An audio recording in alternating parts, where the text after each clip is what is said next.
எங்கள் அம்மா இல்லைன்னா நான் இந்த ஸ்டேஜில் கண்டிப்பாக இருக்க மாட்டேன். And I'm very very grateful that she is my mother and I'm just truly grateful that my mom is my soulmate. So sweet. ரொம்ப ரொம்ப அழகாக இருக்குது. இன்னொரு விஷயம் கேட்கணும்னு ஆசையாக இருக்குது. எல்லா பெண் குழந்தைகளும் வந்து நம்ம அவங்க வீட்டில் இருக்கப்போ, அம்மா வீட்டில் இருக்கப்போ ஓகே, கல்யாணம் ஆகி போனதுக்கப்புறம் அம்மாவை வந்து மிஸ் பண்ணுவாங்க. நீங்கள் எவ்வளோ மிஸ் பண்ணுறீங்க உங்கள் அம்மாவை? ஸோ லாஸ்ட் 10 இயர்ஸாக நான் அம்மாவை விட்டு தான் இருந்தேன் யூஎஸில்.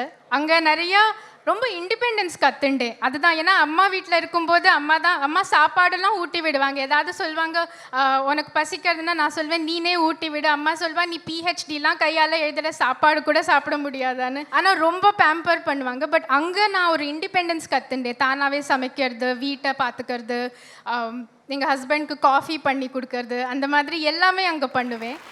ஸோ ஐ திங்க் எங்கள் அம்மா தான் எனக்கு இந்த கான்ஃபிடென்ஸ், இந்த தன்னம்பிக்கையே கொடுத்தது நான் சொல்லுவேன். என்னோட அம்மா தான்.